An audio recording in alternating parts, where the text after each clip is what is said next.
Hello everyone, welcome to online classes of Srishti education group Bhadra June. ये मैं आज आप लोगों के लिए क्लास 11th का सब्जेक्ट मैथ्स का एक्सरसाइज नंबर 2.2 लेके आया हूँ, जिसका क्वेश्चन नंबर 8। ठीक, पिछले क्वेश्चंस आपको एज अ होमवर्क दिए गए थे, वो आपको करने थे 7th तक, और मैंने लास्ट वीडियो में करा भी दिए थे। ठीक, चलिए अपन क्वेश्चन नंबर 8 देखते हैं। तो देखो भाई, क्वेश्चन नंबर 8 क्या है आपके, मान लीजिए कि क्या मान लेना है हमारे को। क्वेश्चन नंबर 8 है, मान लीजिए कि कैपिटल A इक्वल्स टू, मान लीजिए कि capital A equals to small x small y small z। मान लीजिए कि कैपिटल A बराबर, नंबर 8 है, मान लीजिए कि capital A equals to x y z और b इक्वल्स टू 1,2 और कैपिटल B बराबर है आपके 1,2। ठीक, चलो ये है भाई नंबर 8 में। मान लीजिए कि कैपिटल A इक्वल्स टू है आपके x y z और b इक्वल्स टू है 1,2। A से B के संबंधों की संख्या ज्ञात करो। तो A से B के संबंधों की संख्या ज्ञात करनी है। A से B के संबंधों की, आगे क्या है आपके, संख्या A से B के संबंधों की संख्या है ना, आगे क्या है आपके, ज्ञात करो। A से B के संबंधों की संख्या ज्ञात करो। ठीक, तो अपन देखते हैं भाई नंबर 8 में, ध्यान देंगे। देखो, संबंध जो होंगे वो आपके उपसमुच्चय होते हैं किसी के। किसके होते हैं उपसमुच्चय, मैंने आपको बता रखा है।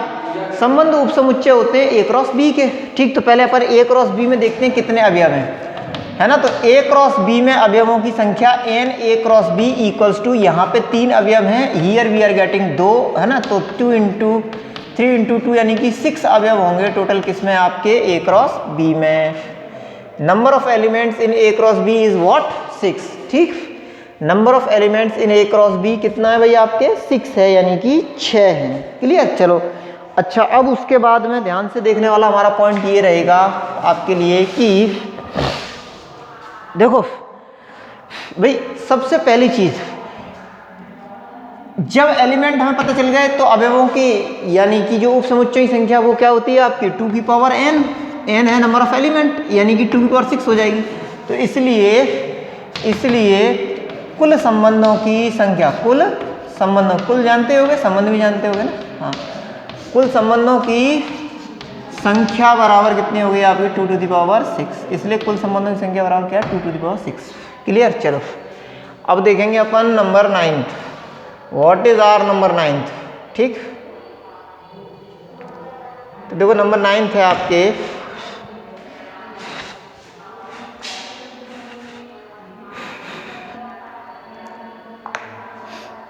Question number 9th। मेरे हिसाब से आपको सही दिख रहा होगा, सही सुनाई भी दे रहा होगा। नंबर 9th पे चलते हैं अपन।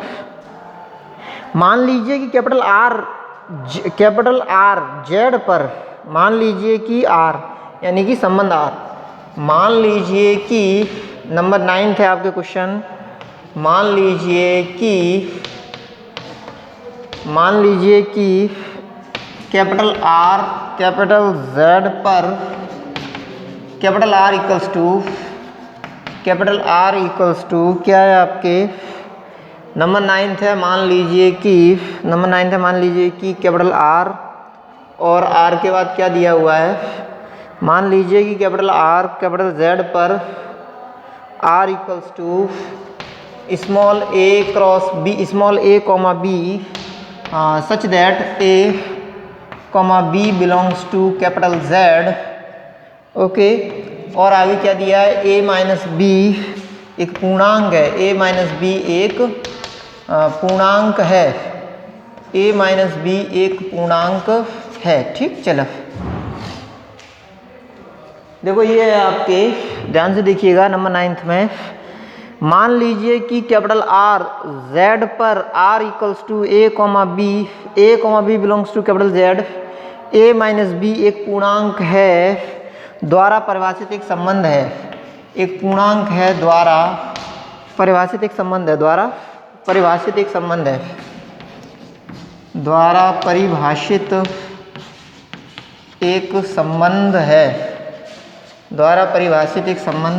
है, द्वारा परिभाषित एक संबंध है, नेक्स्ट रूम में होंगे शायद, अगले द्वारा परिभाषित एक संबंध है, आर के प्रांत और परिसर ज्ञात करो। कैपिटल आर जो कि संबंध है के प्रांत, यहाँ आर का मतलब रियल नंबर नहीं है, यानी वास्तविक संख्याओं का समुच्चय नहीं है, यहाँ आर का मतलब संबंध है, रिलेशन। ठीक, आर के प्रांत है ना एवं परिसर ज्ञात करो। आर के प्रांत एवं परिसर, आर के प्रांत एवं परिसर ज्ञात करो। ठीक, आर के प्रांत और परिसर हमारे को फाइंड आउट करने हैं। चलिए तो आगे देखेंगे अपन इसमें। देखो भाई, देखो ये आर था है ना, इसमें ये दिया एक पूर्णांक है, इसके द्वारा परिभाषित एक संबंध है, तो आर के प्रांत ज्ञात करना आर का और परिसर ज्ञात करना है। ठीक, जेड पर परिभाषित है, ठीक है ना, हमें दिया हुआ है कि जेड पर परिभाषित है। तो अच्छा अपन देखेंगे भाई, यहाँ पे ध्यान से देखिएगा आप लोग, चूंकि जेड पर परिभाषित है यानी कि आर जो है वो सबसेट होगा किसका, जेड क्रॉस जेड का, है ना। अच्छा, दूसरी तरफ a माइनस बी एक पूर्णांक है ना, ये वो है हमारे संबंध की परिभाषा है। ठीक, यानी कि इसमें से यहाँ लिखी हुई संख्या में से यहाँ लिखी हुई संख्या घटा देंगे अपन, तो एक पूर्णांक आनी चाहिए, यानी यहाँ पे कोई भी संख्या मैं लिख सकता हूँ, यहाँ पे कोई भी संख्या मैं प्राप्त कर सकता हूँ। ठीक, दोनों जगह कोई भी संख्या हो सकती है, किसी का भी विरोध यहाँ पे नहीं हो रहा है। ठीक, चलिए एक एक बार आप जल्दी से नोट कीजिए, नेक्स्ट लाइन में आपके आंसर है।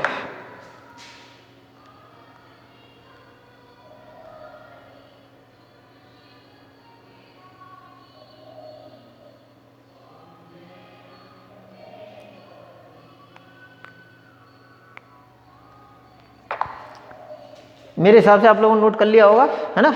तो देखो अपन देखते हैं कि चूंकि यहाँ पे भी किसी भी अवयव से प्रॉब्लम नहीं है, यहाँ पे भी किसी भी अवयव से प्रॉब्लम नहीं है, इसका मतलब जो आर का प्रांत होगा ना, आर का प्रांत वो भी आपके जेड होगा, है ना, और इवन फिर आपका आर का परिसर भी जेड ही होगा। गुड, चलो मेरे हिसाब से आपको समझ में आ गया होगा, कोई अभी से प्रॉब्लम नहीं है, ए का ए भी जेड से आ रहा है, बी भी जेड से आ रहा है, सारे अभी यहाँ आ सकते हैं, तो फिर यही होंगे परिसर प्रांत, प्रांत भी जेड होगा, परिसर भी जेड होगा। ठीक, ये केवल सोचने वाले क्वेश्चन हैं और बहुत ही अच्छे क्वेश्चन होते हैं। ठीक, इन्हीं से ही आगे जाके फ़र्क पड़ता है, जिनको ये क्वेश्चन की अच्छी टेक्निक आती है वो आगे चले जाते हैं, अच्छी नहीं आती पीछे रह जाते हैं। ठीक, चलो अपन नेक्स्ट क्वेश्चन देखते हैं। क्वेश्चन नंबर नेक्स्ट है आपके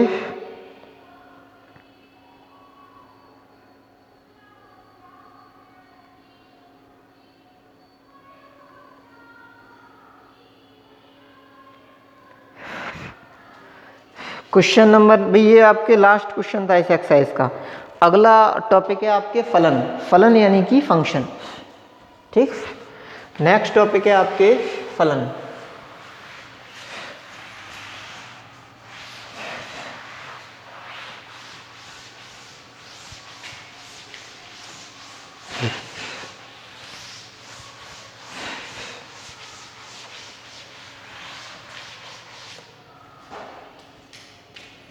नेक्स्ट टॉपिक का नाम है भाई फलन, फलन यानी कि फंक्शन।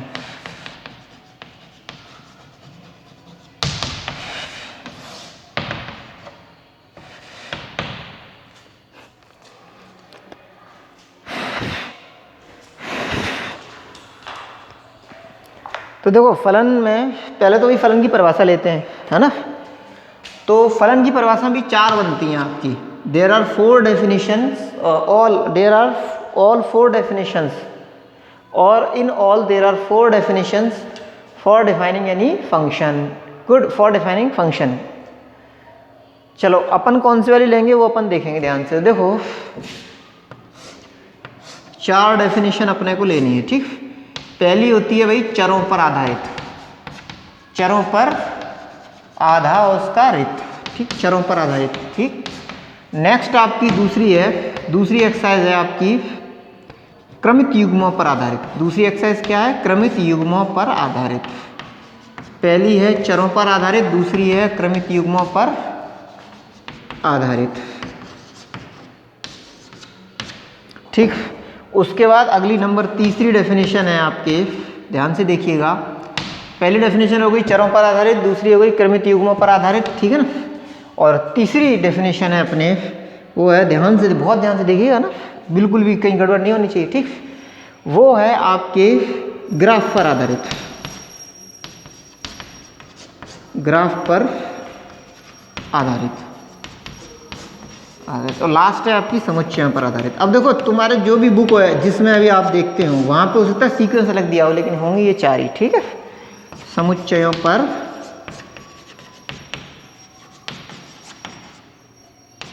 आधारित, ठीक। चलो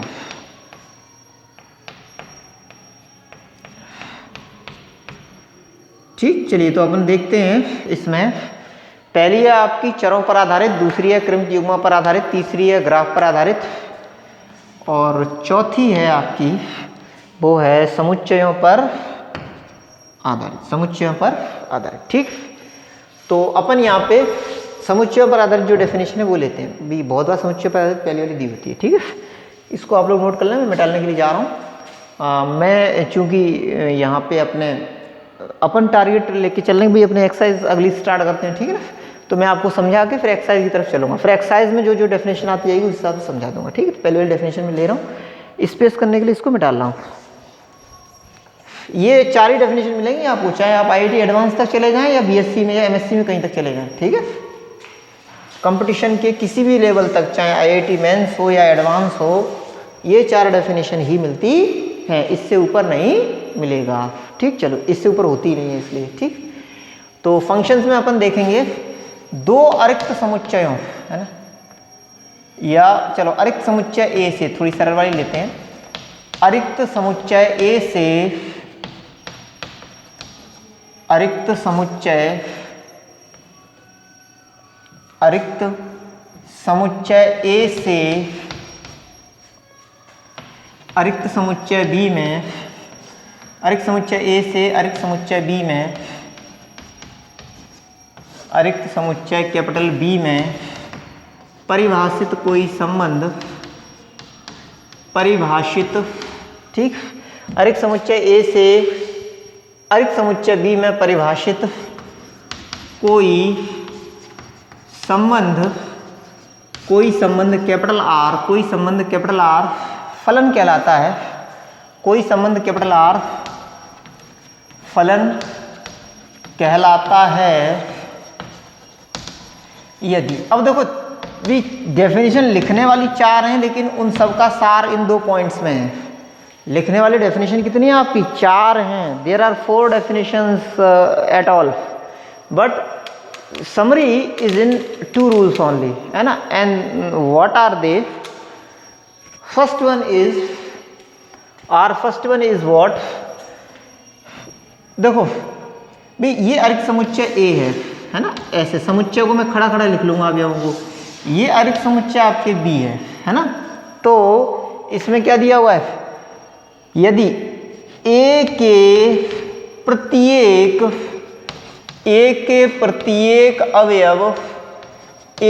प्रत्येक अवयव की, है ना, और क्या है आपके नंबर 2 B में एक अद्वितीय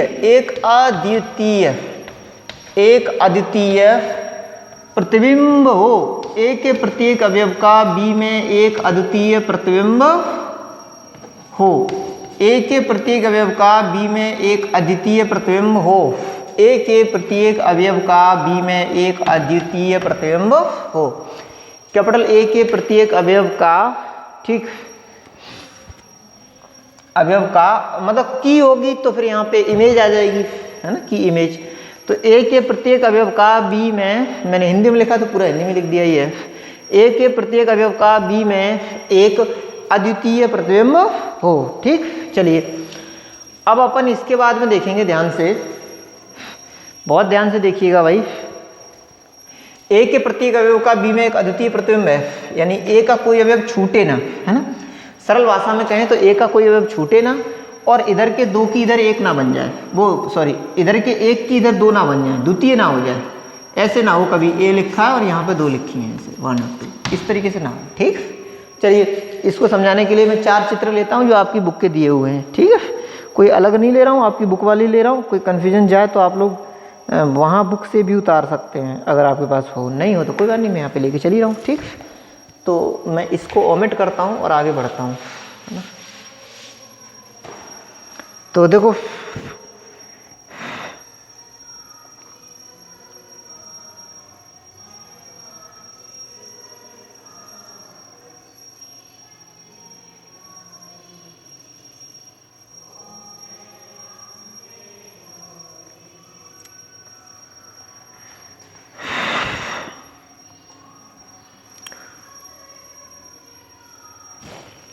देखिए भाई, पहला है ये समुच्चय A and this is our second set which is B। Okay, ये हो गया 1 2 3 4। अच्छा, यहाँ पे हो गया आपका 1, यहाँ पे हो गया आपके A और ये B। तो देखो यहाँ से ऐसे ना हो जैसे ये है, ये चलेगा आपके, ठीक। अब ये चलेगा, अब ये जो है ना, ये एक अवयव खाली रह गया, ये खाली रह गया, खाली नहीं होना चाहिए, ये खाली रह गया तो फलन नहीं है ये, ठीक। अब इसको फलन बनाने के लिए क्या करना पड़ेगा अपने को, मैं इसी में मॉडिफाई करता हूँ, ध्यान से देखना। अभी फलन नहीं है क्योंकि ये खाली है, प्रत्येक वाली शर्त पूरी नहीं हो रही है ना, प्रत्येक वाली शर्त का पालन नहीं हो रहा, इसलिए तो अपन क्या करेंगे, इसको भी इससे संबंधित कर देंगे, ठीक।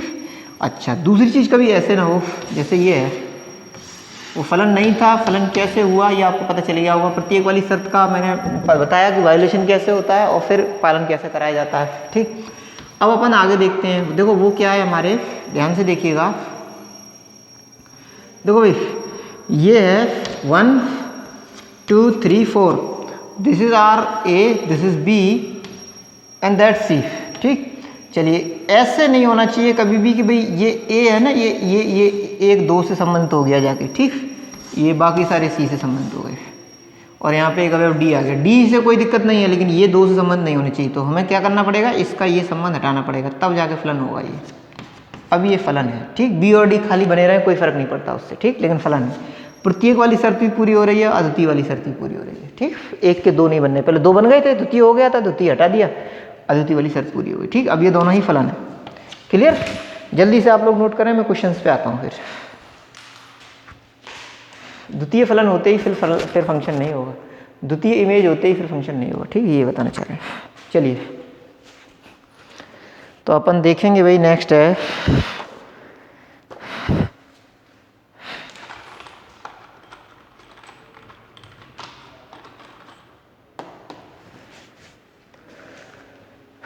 पूरा रब कर दें।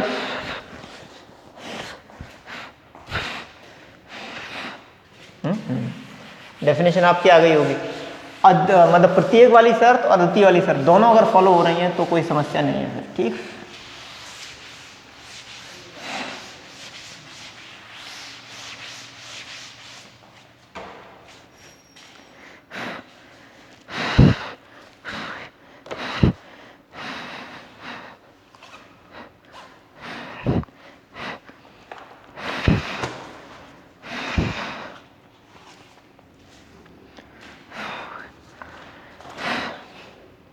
अब मैं एक्सरसाइज की तरफ चलता हूं जो कि है 2.3, ठीक। एक्सरसाइज नंबर 2.3 क्या है, फंक्शंस के प्रकार हैं उनको मैं लूंगा, लेकिन उससे पहले एक क्वेश्चन ले रहा हूं 2.3 का, ठीक। तो 2.3 का पहला क्वेश्चन है आपके, ध्यान से देखिएगा भाई। निम्नलिखित संबंधों में कौन से फलन है, कारण का उल्लेख कीजिए, कारण का उल्लेख कीजिए। यदि संबंध एक फलन है तो उसका परिसर निर्धारित कीजिए, ठीक। निम्नलिखित आगे क्या दिया है, संबंधों में, निम्नलिखित संबंधों में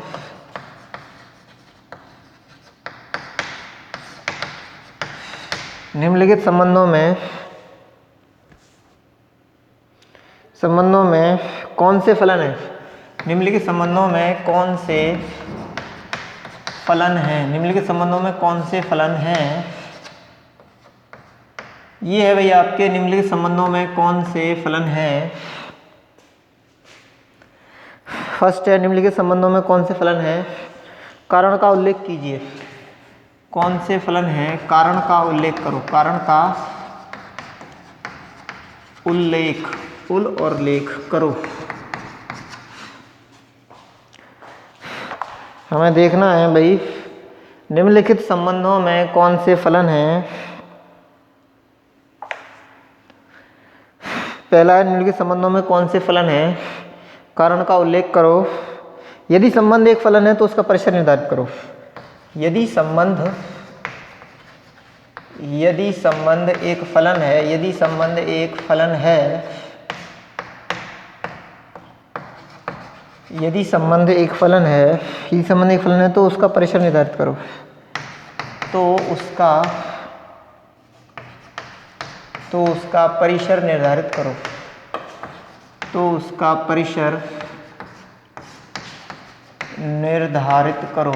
परिसर निर्धारित करो। ठीक, चलो पहला है आपके,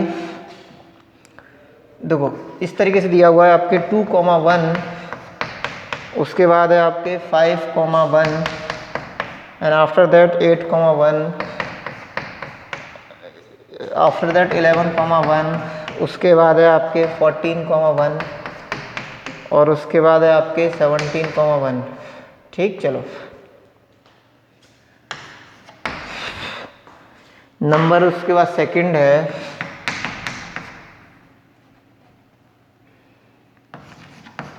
2,1, आगे है 4,2, उससे आगे है 6,3, उससे आगे है 8,4, उससे आगे है 10,5, उससे आगे है 12,6, उससे आगे है 14,7।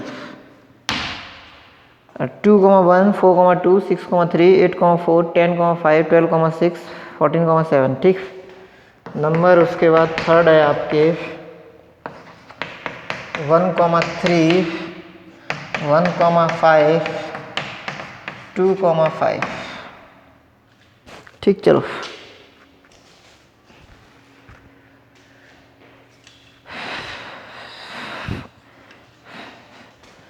निम्नलिखित संबंधों में कौन से फलन है? कारण का उल्लेख करो। यदि संबंध एक फलन है तो उसका परिसर निर्धारित करो। निम्नलिखित संबंधों में कौन से फलन है? कारण का उल्लेख करो। यदि संबंध एक फलन है तो उसका परिसर निर्धारित करो। यदि संबंध एक फलन है तो उसका परिसर निर्धारित करो। यदि संबंध एक फलन है तो उसका परिसर निर्धारित करो। ठीक, चलो तो देखो भाई, सबसे पहले हमने पढ़ा था वो क्या था? सेट से बना कार्तीय गुणन। सेट से क्या बना? कार्तीय गुणन। और कार्तीय गुणन के बाद भाई आया संबंध, और फिर संबंध के बाद में इन दी एंड आपका फलन आ चुका है जो कि छाया हुआ है, यानी कि चल रहा है। ठीक, चलिए कार्तीय गुणन, संबंध और फलन, इनकी अपने को बात आगे तक करनी है। ठीक है, तो अपन देखेंगे भाई कार्तीय गुणन, संबंध और फलन में क्या है। देखो हमें फलन चेक करना था, तो ये 2,1, 5,1 पहले तो प्रत्येक देखना है। ठीक, तो प्रत्येक के लिए हमें दो सेट दिए नहीं गए हैं, हमें केवल अद्वितीय वाली शर्त को चेक करने के लिए स्पेशली कहा गया है। तो देखो पहला वाला जो अवयव है ये अगर रिपीट कर जाता है तो फलन नहीं होगा। देखो पहला वाला अवयव कहीं भी रिपीट कर रहा है, 2, 5, 8, 11, 14, 17 नहीं कर रहा रिपीट। ठीक है, इसलिए फलन है। क्लियर, चलिए अब इसमें देखो 2, 4, 6, 8, 10, 12, 14 इसमें भी रिपीट नहीं कर रहा पहला वाला अवयव, है ना, इसलिए ये भी क्या है आपके, ये भी फलन है ना। अच्छा इसमें देखो 1, 1, 1 इसमें रिपीट कर गया ना, रिपीट, है ना, तो ये क्या है आपके फलन नहीं है, क्योंकि इसमें द्वितीय हो गई ना, द्वितीय इमेज कैसी हो गई, द्वितीय हो गई। इमेज कैसी हो गई, द्वितीय हो गई, एक नहीं रही, द्वितीय हो गई ना, द्वितीय। ठीक, रिपीट कर गई, इसलिए फिर फलन नहीं है। ठीक, इसलिए फलन नहीं है। तो क्वेश्चन पहला वाला फिनिश होता है, जिसकी फाइंडिंग्स भी आपकी लिखी हुई हैं। मेरे हिसाब से आपको समझ में आ गया होगा, आप लोग ध्यान से देख लें और नोट कर लें अकॉर्डिंगली। फिर मैं अभी नेक्स्ट क्वेश्चन पे चलूँगा, जैसे ही आप लोग नोट कर लेते हैं।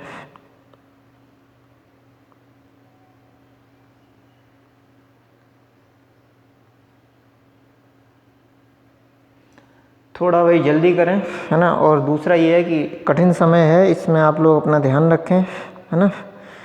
अपने अपनों का है ना, जिनको आपको जिनकी फ़िक्र हो उनका भी ध्यान रखें, ठीक है ना।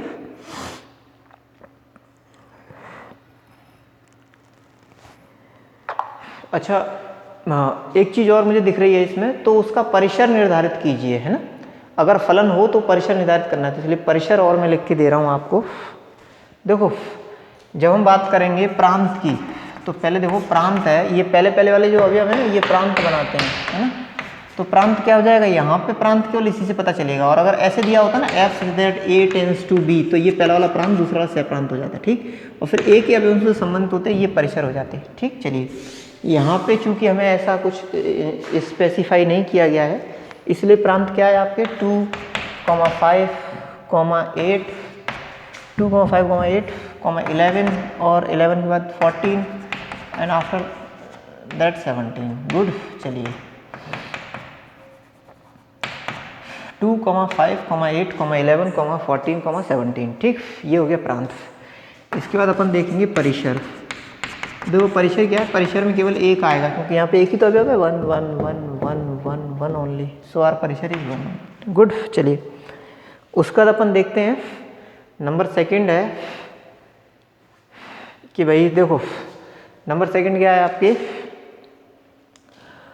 ये भी फलन है, तो यहाँ पे इसका प्रांत लिख देते हैं, है ना। प्रांत इक्वल क्या हो गया, 2, 4, 6, 8, 10, 12, 14। 2, 4, 6, 8, 10, 12, 14 क्रमित युग्मों में प्रथम घटक का अवयव, ठीक। प्रथम घटक के अवयवों का समुच्चय, ठीक। ये तो प्रांत था। परिसर और लिखेंगे अपन, तो परिसर क्या हो जाएगा, ध्यान से देखिएगा। 1, 2, 3, 4, 5, 6, 7, 1, 2, 3, 4, 5, 6 एंड 7, ठीक। चलिए ये हो गया 1, 2, 3, 4, 5, 6, 7, 1, 2, 3, 4, 5, 6, 7, 1, 2, 3, 4, 5, 6, 7, 6 एंड 7, ठीक। ये हो गया परिसर। और ये तो अपना फलन ही नहीं है, तो इसका प्रांत और परिसर का मतलब ही नहीं बनता, ठीक। तो इसके साथ ही भाई नेक्स्ट क्वेश्चन अपने नेक्स्ट वीडियो में लेंगे। तब तक अपना ध्यान रखें। जय माता दी।